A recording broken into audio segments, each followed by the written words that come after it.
Welcome to the Arrington Gavin Show. Real talk, big opinions, and fearless conversations. From the front lines of politics to the latest in pop culture. From breaking sports headlines to the stories that move the world. Nothing's off limits, and nobody's holding back. Arrington Gavin is here to break it down, build it up, and keep it all the way real. So turn it up, lean in, and let's get into it. This is the Arrington Gavin Show.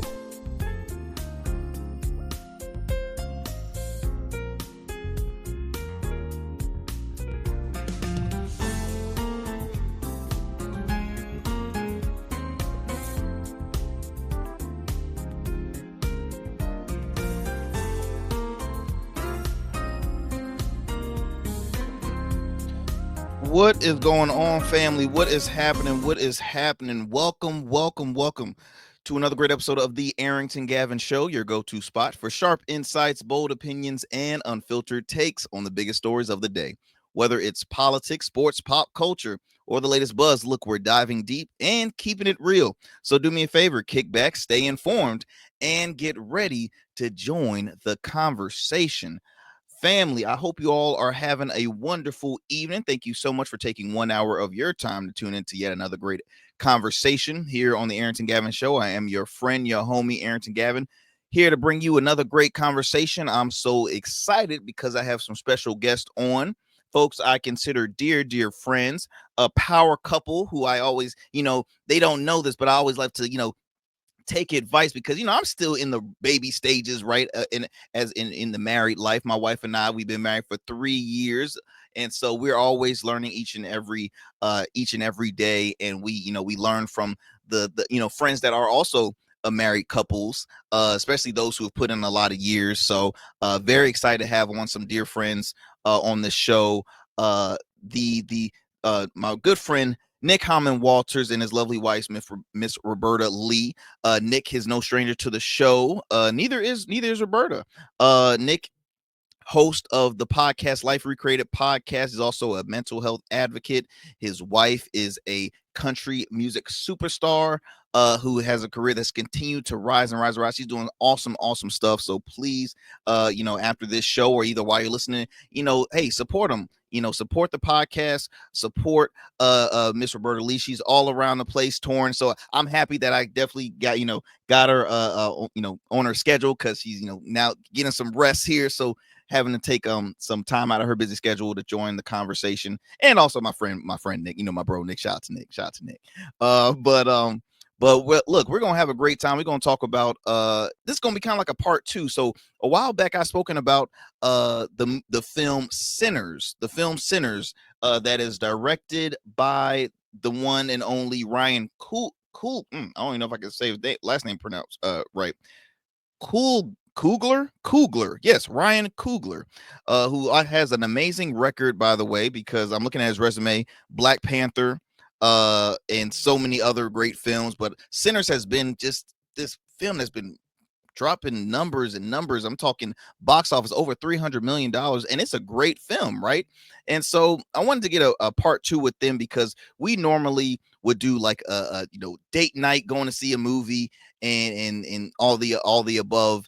And so we didn't get the time to see this film together, but we did see it separately. So we wanted to kind of share our thoughts on this film. And so, yeah, I'm excited to have them on. Before I move forward, y'all, do me a favor. Please follow us on social media, on our social media platforms like Instagram, Blue Sky, X, formerly known as Twitter, and also subscribe to our Substack page. We have a lot of great content there, stuff that we don't have time to share within the hour of this show. We take it to our social media platform. So again, be sure to follow us at the Arrington Gavin Show on Instagram, Blue Sky, X, and Substack. Also, I would like to shout out all of our listeners who are from that tune into the show by way of podcasts. Wherever you get your podcast, you can tune into the Arrington Gavin Show. Also, shout out to our listeners in the New Orleans area by way of WBOK, WBOK 1230 AM. What New Orleans is talking about. You can tune into the Arrington Gavin Show Monday through Fridays at 7 p.m. Central Time. And then let me move it on to our friends in the Metro Atlanta area. listen to us by way of WDJY 99.1 FM Straight Talk. You can tune to the Arrington Gavin Show 5 nights a week at 11 p.m. Eastern Standard Time. And then also shout out to those who stream us on our YouTube channel or on Rumble or on Goatverse TV. That's right. You can stream us on Goatverse TV. Download the app today if you haven't. It's available on the App Store, Google Play Store, Roku, as well as Amazon Fire.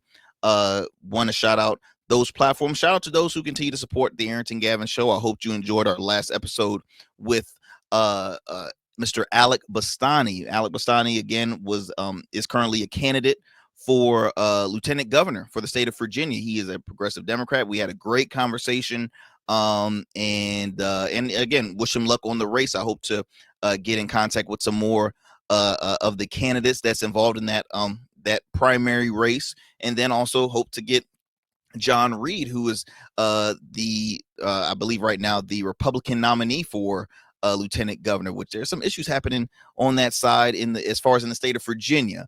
But I hope you enjoy that conversation again with Alex Bastani. But fast forward, you're going to be in for a treat today. We're going to kick back. We're not going to talk politics today. Again, we're going to relax. We're going to have a good movie review session. So grab your popcorn, all the good stuff. And look, I want to get your take, because I've spoken with a lot of folks in the Black community specifically, their take on Sinners. And I've had mixed reviews. I've had good, I've had bad. I'm like, I am shocked, because, we supporters. We support anything when it comes to, this is a black leg cast. This director's black.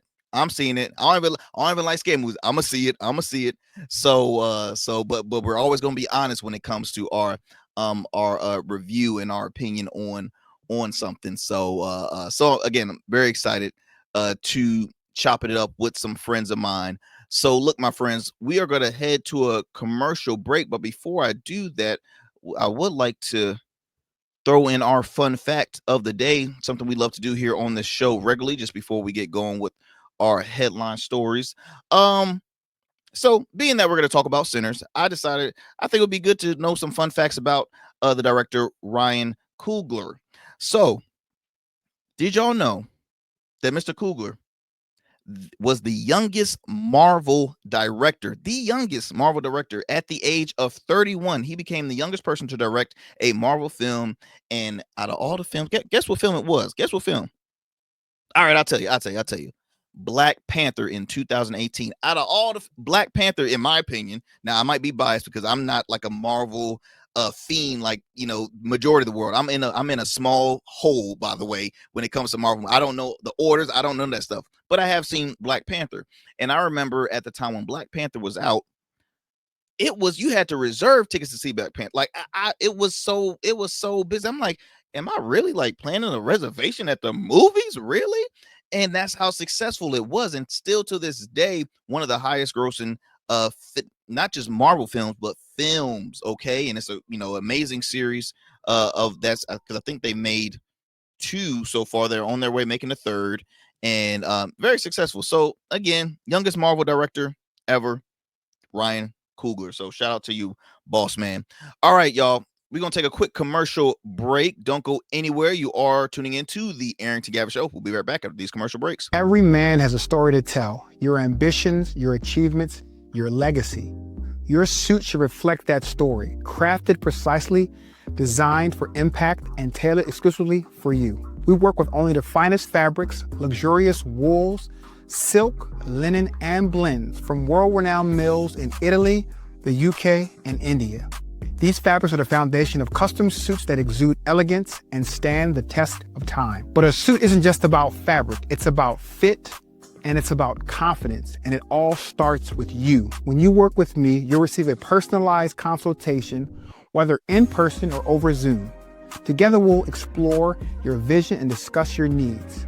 And we're gonna bring your ideas to life. My journey as a designer includes apprenticing under New York-based designer Clavon Leonard, showcasing collections at New York Fashion Week, Algeria Fashion Week, and the prestigious Baltimore Met Gala.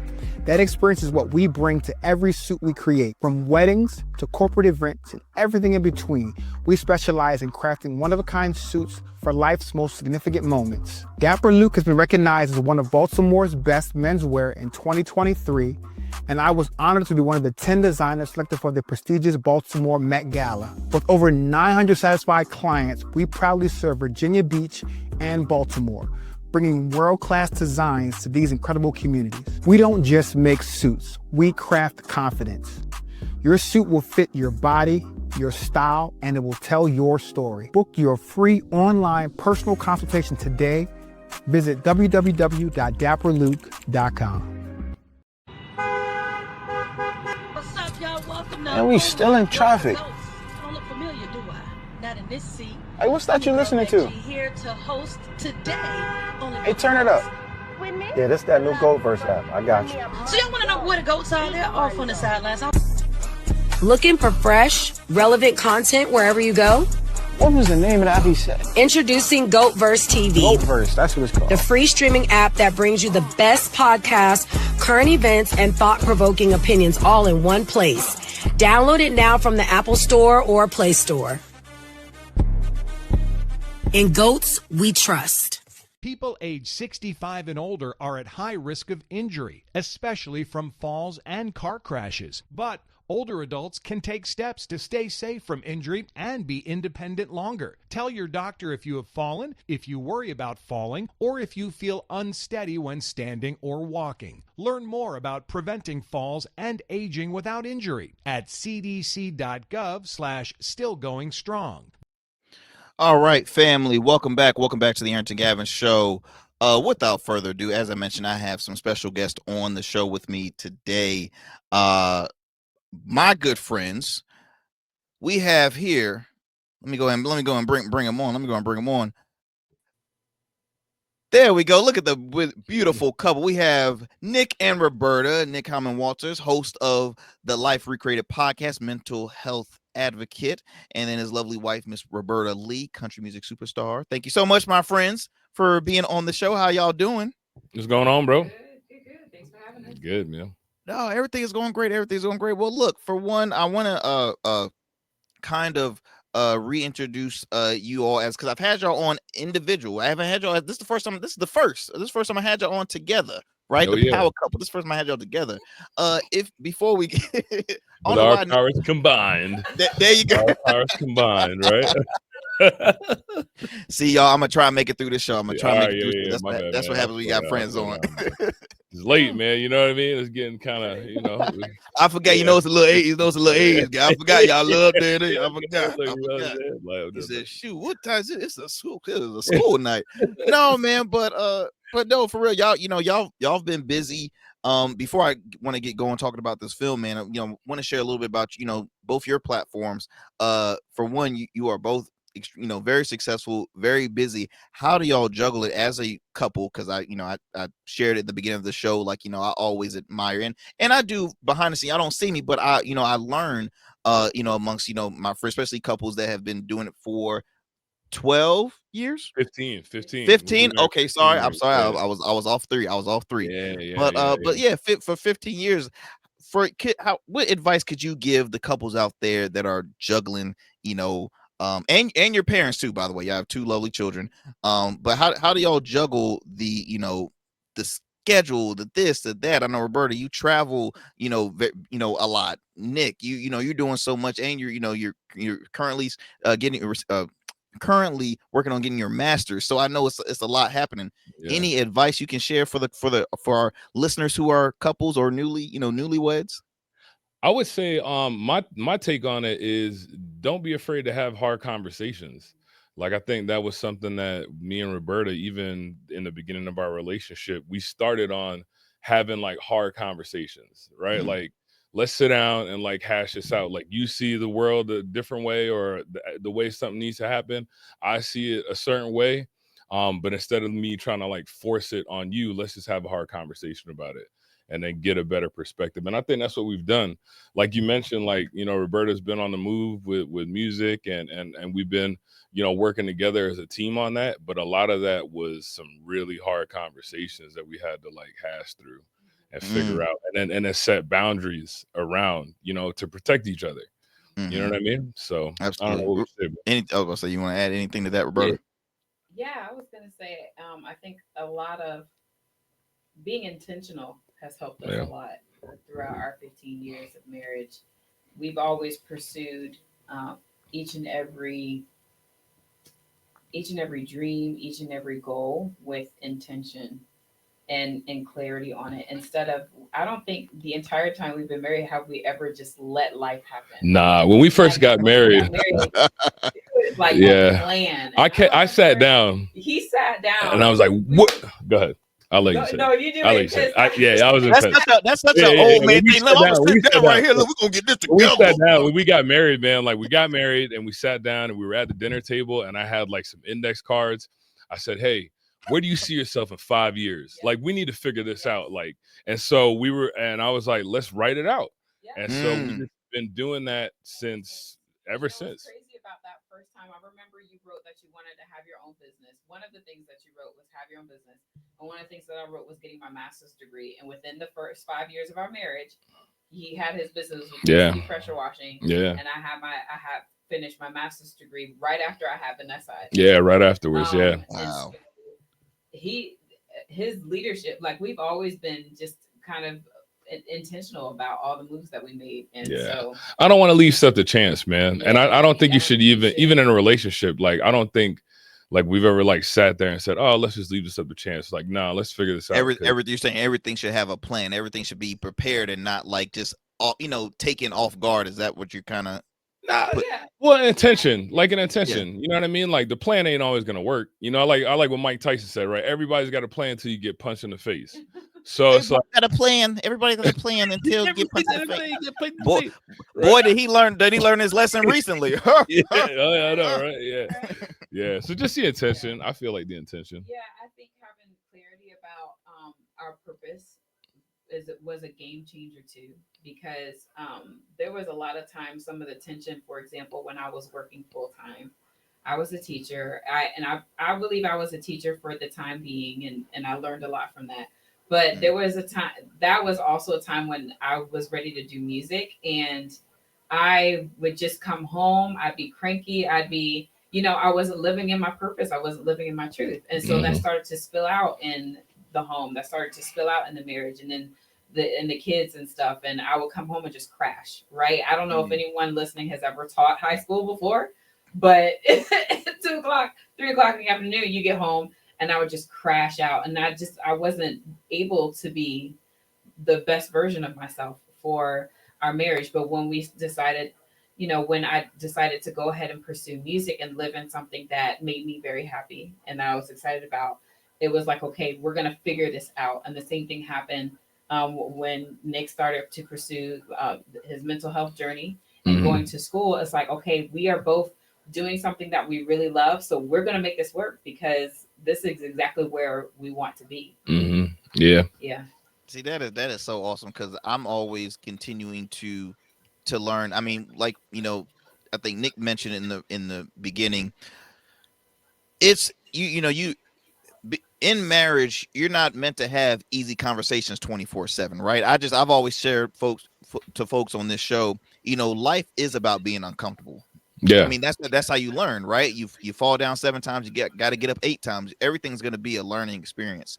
But it's always interesting when I do come across, couples that say, look, for one, you got to sit down, like when you said, put it on flashcards, like, I mean, this man said a whole lesson. Let me go write this down.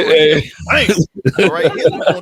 But it's so needed. It's so needed though, because for me, I'm like, I never want to be caught off guard. So I'm like, okay, let's be prepared ahead of the game. So let's talk this now. But again, like you had said, plans don't always work. Plans do not always work. And y'all, 15 years. First of all, when did y'all get married? 12? Because y'all don't look 15 years. Nah, man. I'll be 43 this year. What?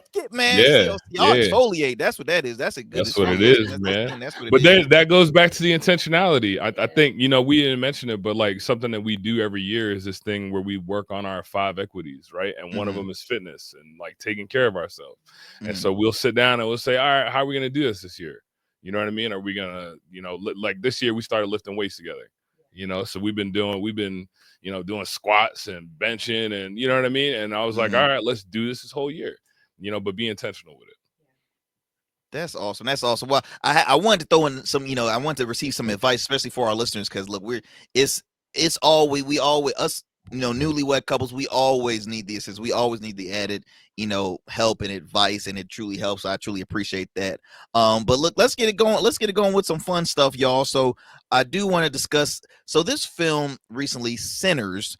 Sinners was directed by, I mentioned earlier, Ryan Coogler, who grew his career after directing the hit film Black Panther. 31 years of age, by the way. And it's so interesting because I didn't know he was that young. I didn't know how old he was really until I looked up, and he's just 38 years old. All this success has been occurring, at a young age. I want to ask you all, what was when y'all first saw Sinners, what was your initial I guess reaction when you first saw the previews before even watching the film? What was your first thoughts when you saw this film?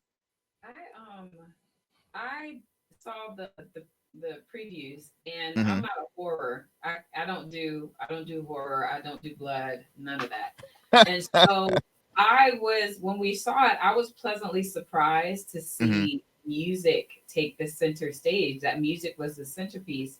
And as a musician, I didn't see that coming.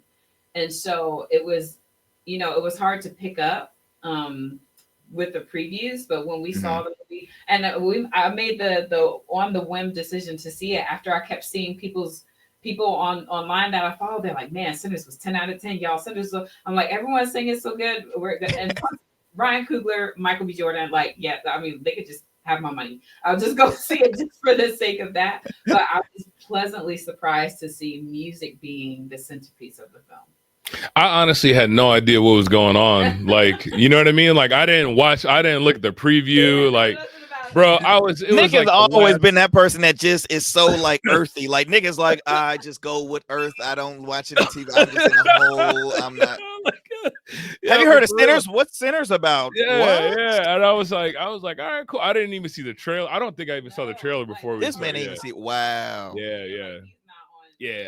I was like, all right, cool, I'll go. Look, actually, no. At first, I was like, nah, I ain't going. Like because she was like, yeah, let's go, and I was like, nah, I'm good. And she was like, come on, the kid's gonna be with grandma, and I was like, all right, cool, yeah, let's go. So, but yeah, when I saw it, like my mind was like blown. Like I was just like, whoa, this is crazy how they put this all together. There were so many dynamics in there that, I mean, just layers and layers on it. So yeah, it was amazing. Well, it's funny because when Roberta had first said, you don't do horror. Look, Shier does not do horror at all. Like my wife does not like horror movies. And I'm a horror buff. I love them too, I don't really care for like too much. I mean, I take it back. I like the goriness. I like suspense films. I love a good horror movie. But when my wife had first said, oh, I really want to see this. I really want to see this. First of all, I knew it was a reason. Because she loved her some Michael B. Jordan. So I'm like, this movie ain't even gonna be good like that. Like, why are you so excited about seeing it? Why you worry about seeing it? Yeah. Man, she loves Michael B. Jordan. So for the longest, she has been saying to go see it. And I don't think initially she knew the kind of film that she was getting herself. Like, I think she just mainly saw it as, oh, this movie has Michael B. Jordan. Boom. She didn't pay attention too much at details. For me in the previews, I'm like, oh, this is about to be, somewhat scary. Like, you're gonna see some scenes that be like, My wife didn't know that.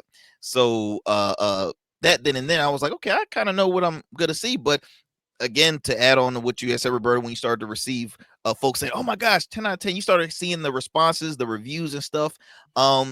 That's it will catch my attention when I see all the great reviews that they receive, but I'm still like a little hesitant. I'm like, okay, let me wait until this goes on, streaming or whatever, or even if I hear a lot of the positive feedback, I'm like, is it really that good? Is it really that good? So I said, well, let's go ahead and try, see it.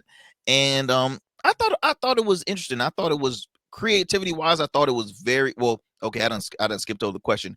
After seeing the film, how was the experience for you all when you saw it? What were some key takeaways that you were like, this film is something special, and I can see why it received all this positive accomplishments and all this great feedback? I think that it was.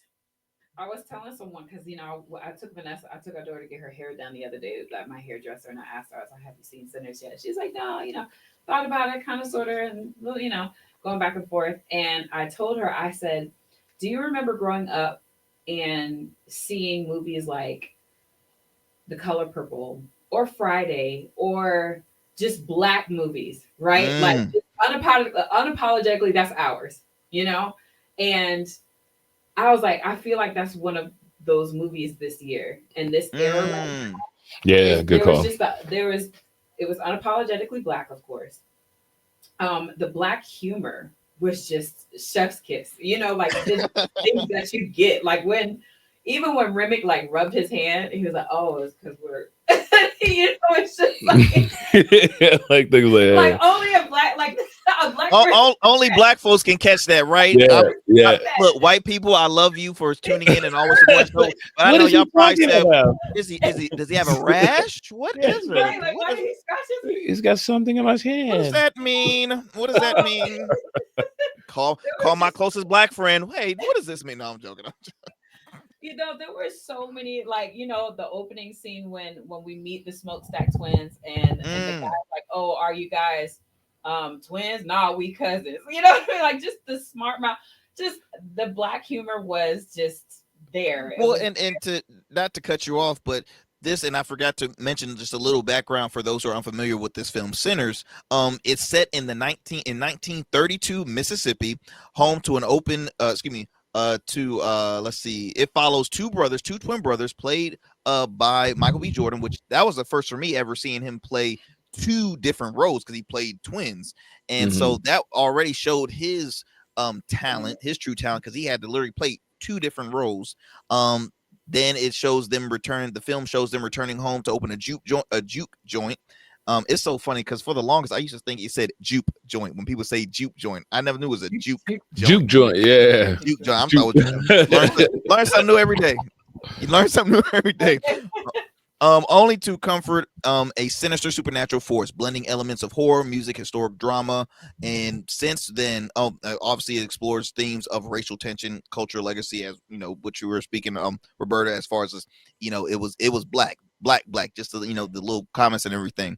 And then as of right now, the film has grossed over $318 million worldwide, which I just got to clap it up for Ryan Coogler, because most of that money going in his pocket, because I don't, if folks wasn't familiar, he signed some kind of exclusive deal where a lot of the growth, a lot of the profit was going to him. So I was like, oh, that's what I'm talking about. Yeah, yes, that's it. Yeah. Yes, Lord. But you're right, Roberta. As far as in today's day and age, and look, here on this show, we speak about everything. We speak a lot of politics. We speak real here. Our audience knows how much I'm, how passionate I am. I try to, keep them informed of what's happening, not just in our backyard, but of course on a state level, national level. And we're living in some, very divisive times, right? We're living in times where you see programs like diversity, equity, inclusion programs getting wiped out. We see a lot of opportunities that are made to benefit black and brown communities, wiping away the Department of Education. I mean, there's stuff like that where our community is attacked. So this film was something that we just need some good news right now. We need some good news. And so seeing this film, I mean, with the humor, with the again, with the success, it was, and it's funny you mentioned Color Purple, because I was thinking the same thing in the beginning. I'm like, oh, this gives me some Color Purple vibes right now. I don't know why, but I'm like, it's something. I don't know if it's the fact that it's in, it's in a field that gives you that old school, segregation era where you had people picking cotton and this thing. I'm like, I'm getting some Color Purple vibes. Yeah, I agree. I think it was just a very well-rounded film because it didn't just have the cultural significance of being unapologetically black, but there was a romance, there was the horror, there was the historical like search, like it left so many morsels for people to chase after. That I think that's the reason why so many questions that go unanswered, but also feeling very conclusive at the same time. I feel like it was just a very well well-written and well-told story. Yeah, it definitely made you think. You know, I know through the whole movie I was thinking, you know what I mean? Like I was just thinking, even a question to you, like as a black man in America, what do you think was what like watching the movie, were there things triggered in you that you saw in this movie as a black man in America? I mean, I'm not trying to say everybody has it, but I mean, obviously I've encountered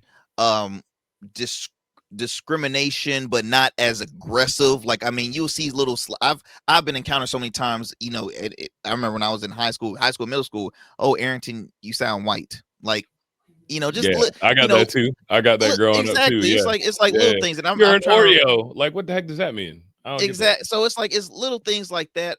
I'm trying to think of some.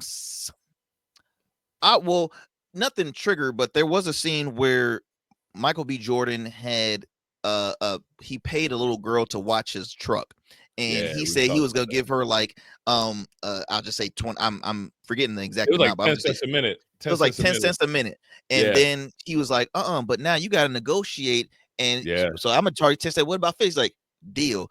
That right there, I've had past mentors, past supervisors that's always, you know, installed that in my family, my parents, but you know, previous you know, my old boss, like when I first started, like they always said, no, you gotta negotiate, know your worth, financial literacy, like little things like that. That's the first thing that caught my attention, was honestly was that one. I'm like, that's what I'm talking about. Because you know, we when it comes to financial literacy, I feel as though in the black community, that's one thing that we could always improve in, because hey, I'm still learning when it comes to, you know, financial literacy as a business owner.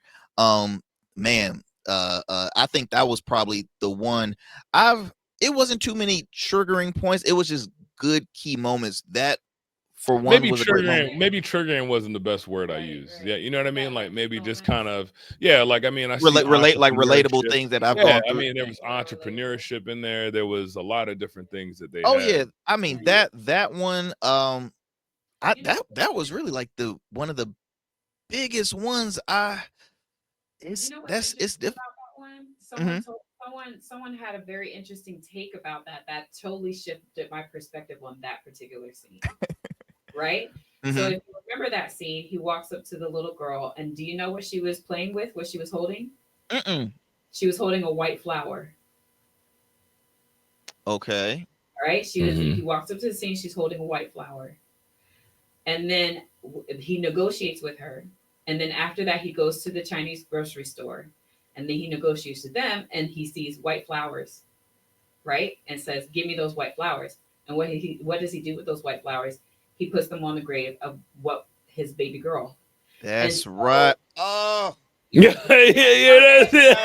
Hey, oh, that moment.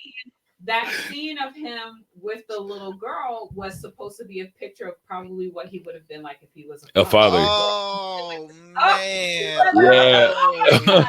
Breaking news here on the show. Oh, mind blown. I mean, that's what I mean. Is like so many things that you can pick apart with that movie where it's just every little thing is very intentional. What about y'all? What about just, you know, showing that in this predominantly black community, you had an Asian family that owned a convenience store. Like, everybody knows.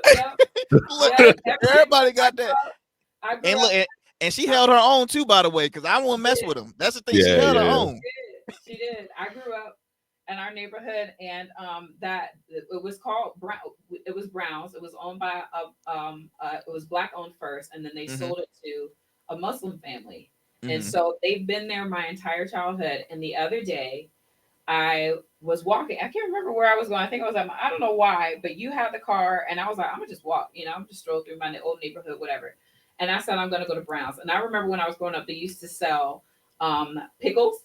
They would sell the potato log. He said, oh, gosh. No, but they would sell the potato logs and fried chicken. And me and my friends, that was always like a highlight to go in there, get some candy, get some potato logs, get some fried chicken, whatever. And so next year I'll be 40. It has been over 20 years probably since I've been in that store. I'll walk in there and she was like, oh, look at So every black community has that one store that's around, Yeah. Let me tell you something. It's absolutely true, because they've been in the community for so long. They've seen people grow up, and it's funny. They probably got some mean fried chicken too, because it'll be that one spot you don't even know it's a chicken joint in the back. They're like, You don't know it. Yeah. What? That's Man, that is so. That's So it. it was moments like that. I'm assuming for you, Roberta, being a musician, I know that music scene was fire. That music scene was fire. What was your thought process when you saw that scene? Well, between Sammy's music scene and Remix music scene, that is quite literally the birth of country music. The blues and Irish folk. Wow. Those are the seeds of country music. So to see those two scenes juxtaposed to one another, it was like, wow. But also the story behind the scenes and the way they were framed and fashioned tells the story that myself as a country music artist, we've been shouting from rooftops. We've been interview about Black representation in country music, such as So the way those two scenes were unfolded, I really admired Ryan Coogler's mind, because if you think about Sammy's scene, he begins to sing, the ancestors come, and this beautiful dance begins between everyone. But if you notice, he is not the center of the scene. He is the catalyst of the scene, right? He initiates, he is the seed of it, but he's not the center of it. He's like the orchestrator. He's an orchestrator. If you see the way the camera moves, there's one time he's facing the African man with the banjo looking. I forget what it's usually called, but that's the origins of the banjo, right? So they're facing each other, right? Sammy's not in the center of, and everybody's circling him. They're facing each other, and next thing you know, there's another part where he's facing the black man with the electric guitar. That's right. Future one. Look like Bootsy Collins. That's what it was. That's what I thought it was for a second. I know. And so the entire scene, the culture and the expression of music and arts and creativity is the center of that entire scene. It is not Sammy. It's not one individual person, but it's the collective. When you take that and you compare it to Remix scene, right? Where he is trying to tap into his ancestry, right? His folk, his story, right? Where he came from. Everyone's jamming because it was a jam. Okay. It was a jam. Okay. So everybody was jamming and singing along, but they were singing along because it was under mind control. It wasn't a collective intention. And then by the end of the scene, everyone's dancing and clapping. And who's in the center? Remick, a white male. He's centered himself. Yep. So the story of the African American community and in the Irish community, although we had very similar experiences in America, Irish community having the opportunity to become white, right? Because they weren't considered white before. They would have signs, and everyone's been talking about this. They have signs back in the day that says no blacks, no dogs, no Irish, right? And so at some point, the tone of their skin was enough for them to get into the club, right? And so their heritage, which was what Remick was longing for, his language, his music, his dance, all of that was stripped away for the sake of being white, right? And so he has a point. He's like, well, why don't we all just kind of get together and make this thing work? But he doesn't realize that every single time it's almost default that white maleness gets centered, right? So it to me, I was just like, man, that's it. Because we look at something like country music. How is it that Black people contributed so much to country music? And who do we have dominating radio charts? White men. Even white women don't get airplay. I think they get barely 15% of radio airplay on country music radio. So they're sitting there fighting for a spot, and you add on top of that being a Black woman, and you're just like, well, gosh. Well, is there going to be a spot for? I mean, right. but you know what? And what I've always caught on is I love seeing moments where it's learning experience for those that are unfamiliar with it. So we know how talented, Black music is, right? I feel like for those, when people hear Black music, they're thinking of music like R&B, hip hop, leave it at that, right? They sometimes they don't even consider gospel music as being a part. I mean, it's just there's so much false narratives that's being brought, or false information that's being brought. Like I can go back. It's funny. This film comes out and then it's like on the height of Beyonce's country music tour, and she's receiving so much criticism. Saying she's not really country, she's not really this, she's not really that. But like you said, Roberta, I mean, country music was started by African American people. I mean, come on, Charlie Pride. There we go. I mean, it's just there's so many, and the music is so universal. I think that's one thing that I loved about the scene, is just it showed so how versatile we are when it comes to music, right? Rock, hip hop, R&B, folk, all genres, and yet it's just like we are capable of doing this. So don't think it's like not it's not uncommon, it's not foreign. And when it comes to country music, I mean, you look at a lot of folks maybe younger than me, assuming that country music has always been more of like it's marketed as like more for the Caucasian crowd, because I rarely see a lot of Black people at country music festivals, or if I'm watching the country music awards, how many Black folk in my name? Like I know them by number now, but I know there's a lot more than and it's continue to grow. I mean, you're a part of the Black Opry, which is a collective of Black country musicians. And I mean, again, we look at don't get me Shabuzi, right? Killing it. Obviously, Beyonce and so many others, but it was a lot of messaging with just with that scene alone. That could have just been it could have been a short film. It could have been a short film. For sure. It could have been a short film and just have been, no, that's it.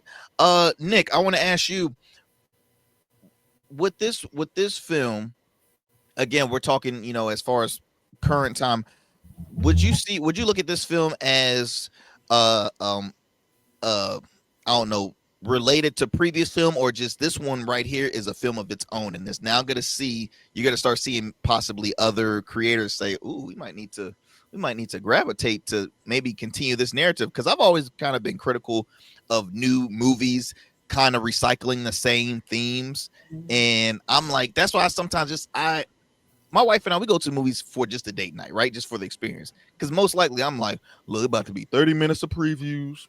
I'm about to know exactly how this movie start. I'm going to know how it's going to end, because it's really common.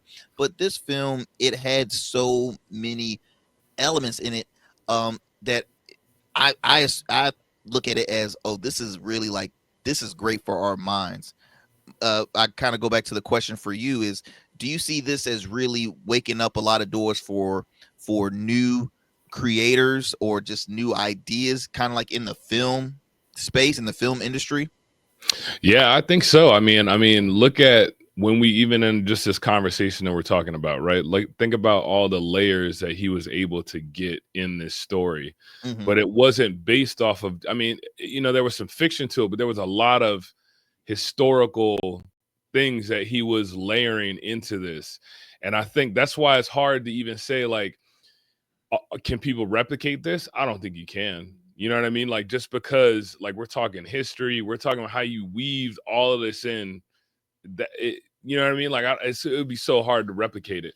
But I do think that what it did was push the boundaries for what we consider, not necessarily entertainment, but what we consider, like what we consider as our, say again? Valuable, like, like what we consider as valuable entertainment. Like, I don't think beforehand I would never be like the type to talk about a movie. Like, I might watch it, be like, all right, that was cool, and then we like move on. You know what I mean? But like days after, I'm like thinking about this, and I'm like, what the hell am I thinking about? Like maybe I need to be a movie critic because I really enjoyed this, like, man. what Nick is over there going got a on? Like, notepad and it's like, yeah.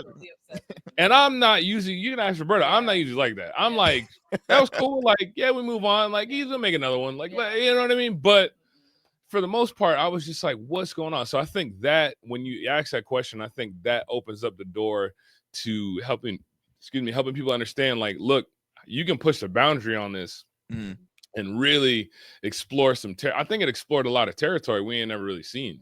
Ooh. You know what I mean? Like, or well, we haven't seen it packaged. We haven't seen it packaged in a film. Yeah, we've seen it, but we never seen it in on the big screen package like this. And not even that, Nick, but getting so much praise. Like, I mean, come on.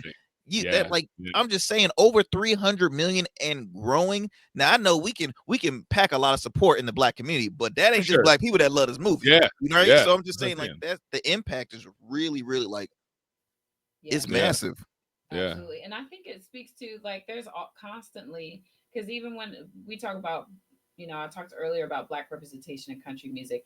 I think overall in the entertainment world, it is very difficult to convince the entertainment industry that our stories are profitable, our stories matter. And that was the same hurdle that Ryan Coogler had to get over with Black Panther, yeah. And the idea of having a Black superhero, and it crushed the entire world because he is intentional. I remember Lupita Nyong'o, she was talking about their press tour when they were going all around the world press tour. And she said the craziest thing, all the movies that she's done, all the press tours she's done, that was the first press tour where they would go somewhere like,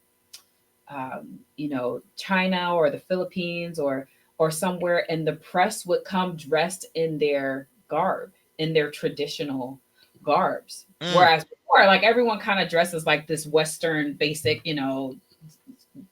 button-up shirt, blah, blah, blah. And she was like, that's the first time they go everywhere and everyone's in their traditional garb. That is what Black Panther did, right? And so we look at how Ryan Coogler tells the story in Sinners, and he masterfully is unapologetic about the Black story, but includes the Choctaw story and includes the Irish story, and how all three of those play a very crucial role in how colonization is like vampirism, right? It's forcing people to assimilate. And that is what happened to Remick as an Irish man. He was forced to assimilate because the English colonized Ireland, right?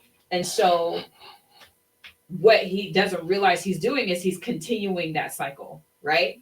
And so it beautifully expresses how complex all of those different things are. And that is why it's like people in the Navajo Nation, Choctaw, are like, hey, we're out there. The Chinese in the South were like, yeah, we've been out there. How come no one's ever portrayed us in the South when we've been in that space, right?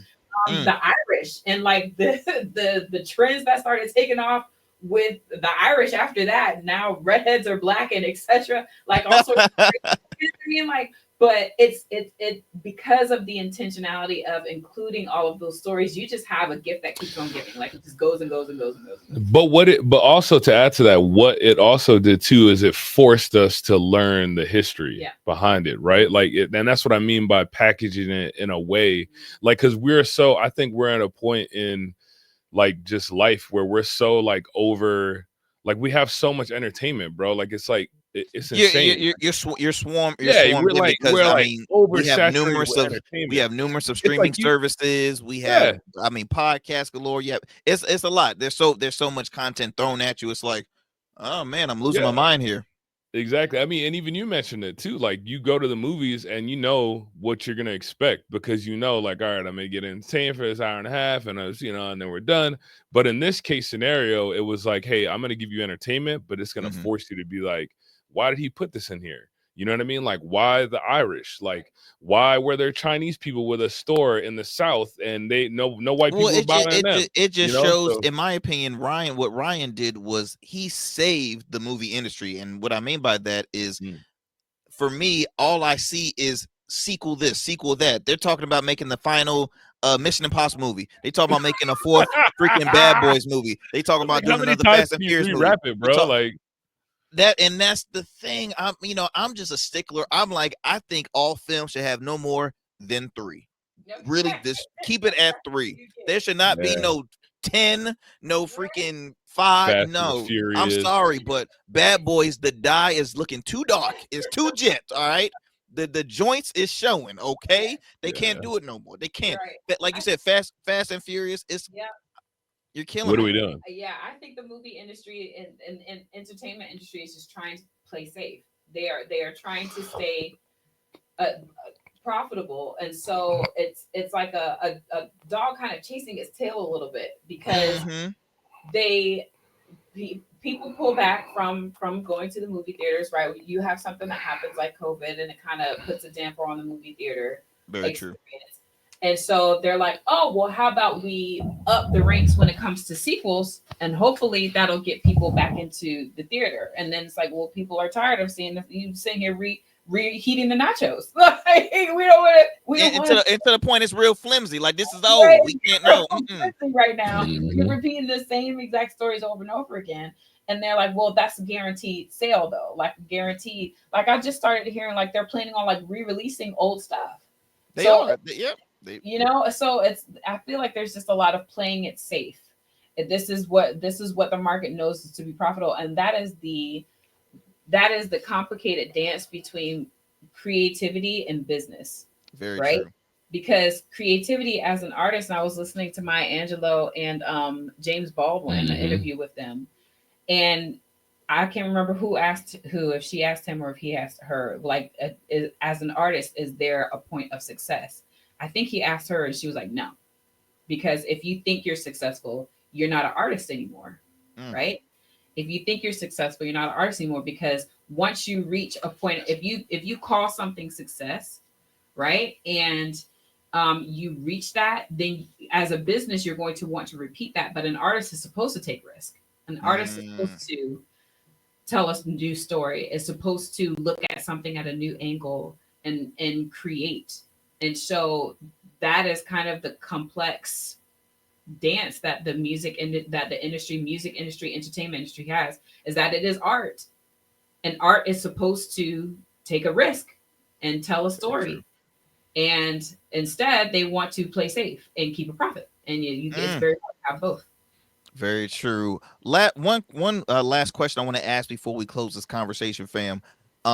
Well, before I ask this question, one thing that another new thing that I found saw through this movie is Haley Steinfeld. It has some black in her, by the way. Like, she has like black heritage. Like, on the film, I think it was that her grandfather was half black, half white. In real life, her grandfather is half black. I'm like, because at first I felt some type of way. I'm like, wait a minute, is she trying to play a black? Because I was thinking in the beginning, I'm like, is this white girl trying to play a black rose? But really, her background, I'm like, oh, I learned something new every day. There you go. So I learned something new every day. But the last question I want to ask, we're talking about how great this film is, but was there anything that you were like, ooh, I do have some flaws? There was some flaws in this film for me. Was there any flaws in the film for you guys? It wasn't a flaw for me. I did see a couple of takes on how people didn't feel like Smoke and Annie's relationship was romantic, because they were like, how dare he leave her to mourn the death of their child and then just come back out of nowhere. Ooh, I knew there was gonna be some sisters back there that be like, hold up. There was. And I personally number one, I was just like, okay, well, they got sent off to war, so he didn't have much of a choice in that.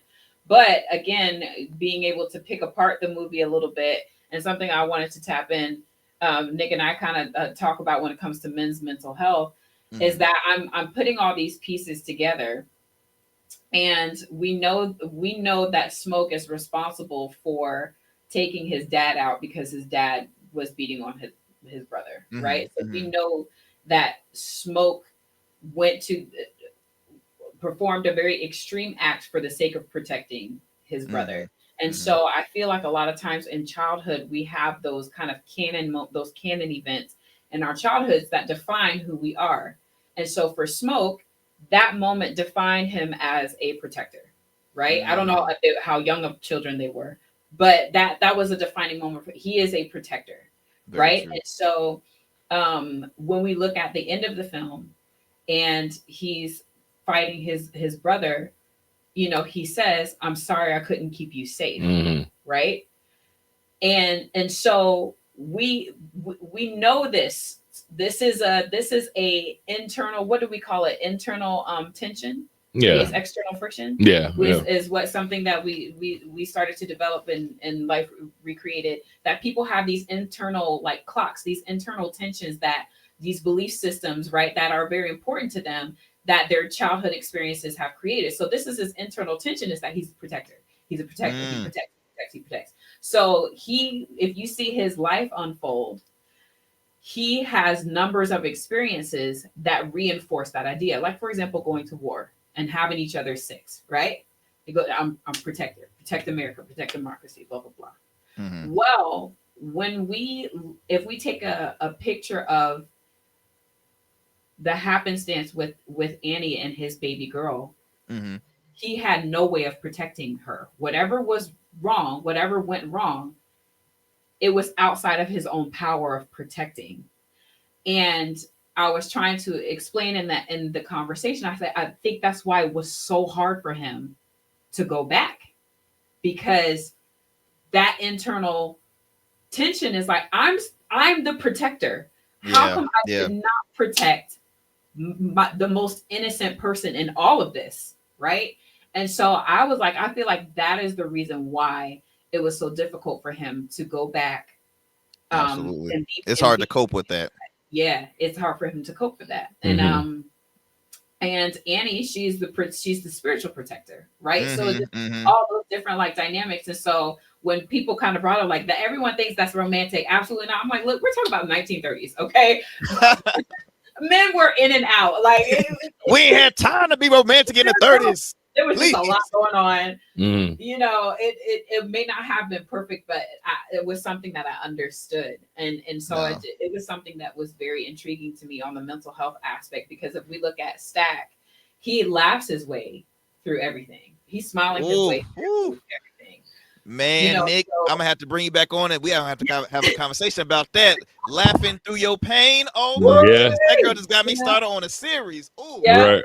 So that was the only thing that really, you know, I noticed that folks weren't too excited about. But I think overall, and I'm pressing with time. I think overall, I mean, it was a wonderful film with so many different plots. It was, I mean, Ryan Coogler is just 38 years old. So, I mean, this man is still in his prime, really. He's still like in his prime as far as like within his career as a filmmaker and director. So we don't know, the best is yet to come for him. So again, I want to congratulate him on the success of the film Sinners. I also want to shout out the legend Buddy Guy, by the way, if y'all stayed towards the end, because Buddy Guy, 88 years old, the man is one of the still cool, still slick. I saw a viral video recently, him playing the bass and cheering with a glass of cognac in the hand to the crowd while he's still playing the guitar. I'm like, this man is a living legend. So I had to give him props, because I think that was the first film I've ever seen him make a cameo in.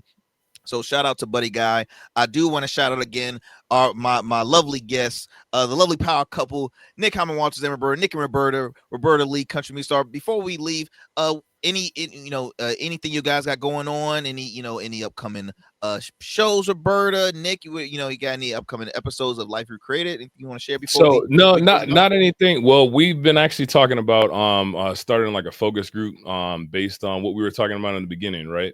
The life equities. So this is something that we've worked on for like the last 15 years, and it's our faith, our finances, our fitness, our family, and our future. And so we're going to be starting like a focus group probably next month, just to help kind of help people just structure and get that balance, you know what I mean, to life. I think that's the direction. I know on my job I'll be starting like family therapy and things like that. So awesome. I'm excited about that, man, and learning it and helping the community. And then I know Roberta's got some shows coming up. She can definitely tell you when.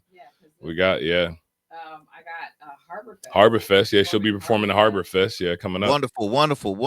Yeah. So that's June 6th. Yeah. So Well, look, family. Look, don't be a stranger. Look, don't go anywhere. I want to chop it up just for like a couple seconds with you. But again, thank you so much for your time. As always, family and friends, I hope you enjoyed another great episode here on the Arrington Gavin Show. Peace and blessings. I'll see you next time for another great convo here on the Arrington Gavin Show. I'm out.